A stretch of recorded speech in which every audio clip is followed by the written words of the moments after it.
warahmatullahi wabarakatuh. Kami dari kelompok 8 akan menyampaikan pemanfaatan teknologi informasi dan pembelajaran di modul 8.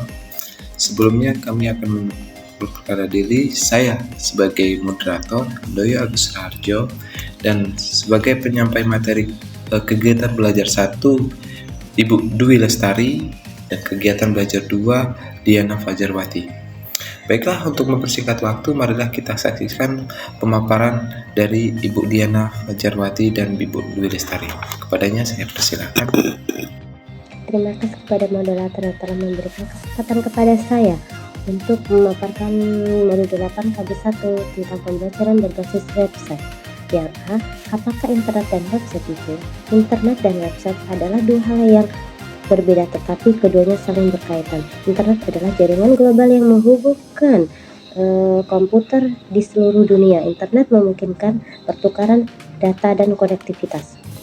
Munculnya istilah internet karena adanya perkembangan teknologi elektronik yang lebih mutakhir. Pada dasarnya, internet merupakan perpaduan antara kemajuan teknologi informasi dan telekomunikasi. Dari sisi teknologi informasi, munculkan cara untuk mengubah informasi yang tadinya berupa tulisan, gambar, suara menjadi kumpulan lambang bilangan 0 dan 1 yang disebut digital.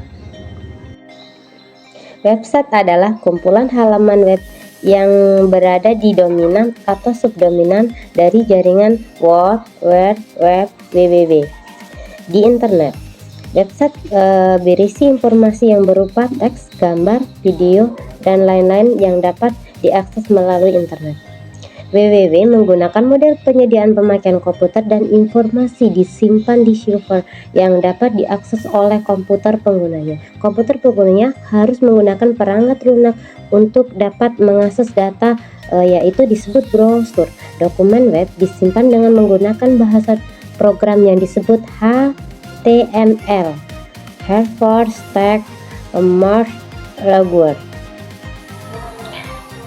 Beberapa kelebihan dari pemanfaatan internet bagi pembelajaran dapat diidentifikasi seperti berikut. Yang pertama, tidak diperlukan sebuah ruang kelas seperti yang ada di sekolah formal umumnya. Kita dapat mengartikan aplikasi internet itulah sebagai suatu ruang kelas di mana proses pembelajaran berlangsung. Yang kedua, dalam penyelenggaraan program pendidikan atau pelatihan melalui internet, lembaga institusi pendidikan dapat lebih terfokus untuk merancang prosedur penyelenggaraan dan pengelolaan pendidikan yang sesuai dengan pemanfaatan internet. Yang ketiga, program pembelajaran dengan pemanfaatan internet dapat diperbarui atau update dan dilaksanakan secara tepat.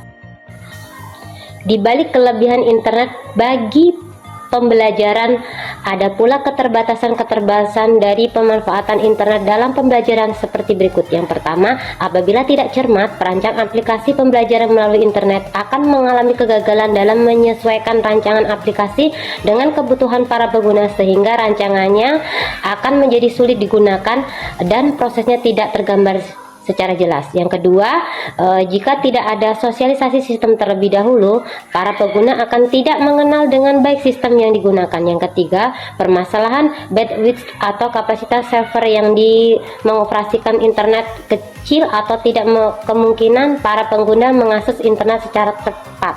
Hal ini terjadi karena rancangan tidak sesuai kapasitas tersebut, dengan ukuran file yang terlalu besar dan banyak unsur audio dan visual di dalamnya.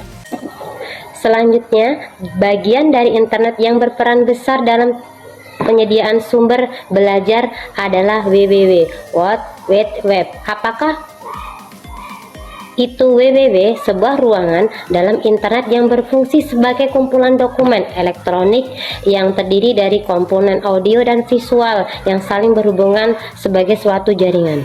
WWW terdiri dari pengguna komputer dan tempat penyimpanan bagi data atau dokumen yang sifatnya multimedia. Sama dengan internet, WWW berkembang awalnya dari sebuah proyek penelitian yang bermaksud untuk mempermudah kolaborasi dan berbagai pengalaman di antara sesama peneliti. www menggunakan model penyedia pemakai komputer dan informasi disimpan di server yang dapat diakses oleh komputer penggunanya. Yang B, bagaimana cara mengakses internet dan browsing halaman web tersebut. Yang bisa kita lakukan yaitu langkah pertama, siapkan perangkat yang terhubung ke internet seperti komputer, laptop, smartphone, atau tablet. Yang kedua, buka browser seperti Google Chrome, Mozilla Firefox, atau Safari. Yang selanjutnya, masukkan alamat website dominan di bar pencarian browser. Yang selanjutnya, pilih hasil atau tekan enter. Cara kerja browsing dalam mengakses dan menampilkan halaman web adalah yang pertama, menggunakan pengguna membuka browsing dan mengetikkan alamat URL. Yang selanjutnya, browsing meminta halaman web dari server web. Yang selanjutnya, server web menghasilkan halaman web berdasarkan permintaan tersebut dan mengirimkan respon ke browser. Itulah tadi penjelasan dari saya, kurang lebihnya saya mohon maaf, saya kembalikan ke moderator. Terima kasih. Baiklah, selanjutnya saya Dina Wajurwati akan melanjutkan KB2, yaitu fasilitas email untuk menunjang proses pembelajaran. Yang pertama, secara surat elektronik atau email adalah salah satu fasilitas aplikasi internet yang dapat difungsikan untuk saling berkomunikasi seperti halnya melalui surat dengan jasa pos.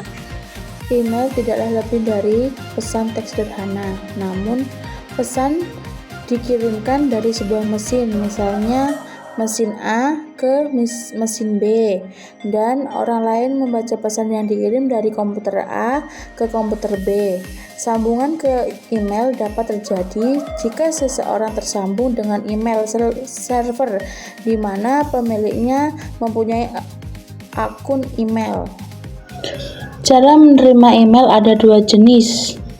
Yang pertama, dengan POP, Post Office Protocol, atau dengan Web-based Email, yaitu email yang dapat dilihat dari website dengan menggunakan teknologi IMAP, Internet Message Access Protocol.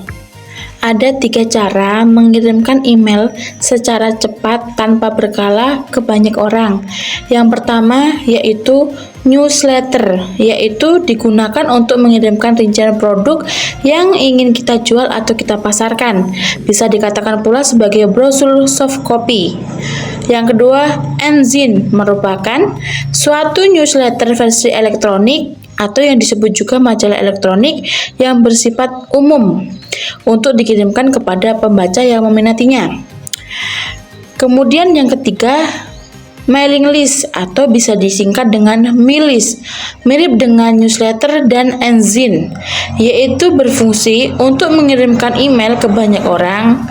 Cara pengirimannya ke mailing list adalah hanya mengirimkan ke satu tujuan, yaitu alamat mailing list tersebut, dan secara otomatis semua anggota mailing tersebut akan mendapatkan email dari isi pengirim. Perbedaan utama mailing list dengan newsletter dan e-zine adalah bahwa pada umumnya mailing list semua peserta dapat mengirimkan berita, sedangkan pada newsletter dan e-zine hanya pemilik atau pemasar yang dapat mengirimkan berita. Selanjutnya, cara membuat email. Yang pertama, kunjungi situs penyedia email, misalnya Gmail, Yahoo, atau Outlook. Yang kedua, klik buat akun, create account. Kemudian, isi data pribadi seperti nama, tanggal lahir, jenis kelamin. Kemudian, pilih nama pengguna, alamat email, dan buat kata sandi yang aman. Yang kelima, verifikasi nomor telepon untuk keamanan dan pemulihan akun. Yang keenam, setujui syarat dan ketentuan. Yang ketujuh, selesai, akun email Anda sudah siap untuk digunakan. Cara membuka dan mengecek email. Yang pertama, buka aplikasi atau situs penyedia email. Kemudian, masuk dengan alamat email dan kata sandi Anda. Yang ketiga, klik kotak masuk untuk melihat pesan. Kemudian klik pesan untuk membacanya. Dan jika ingin membalasnya, klik reply atau balas. Demikianlah penyampaian materi dari modul 8 tentang pemanfaatan teknologi informasi dan pembelajaran. Akhir kata saya Heri, wassalamualaikum warahmatullahi wabarakatuh.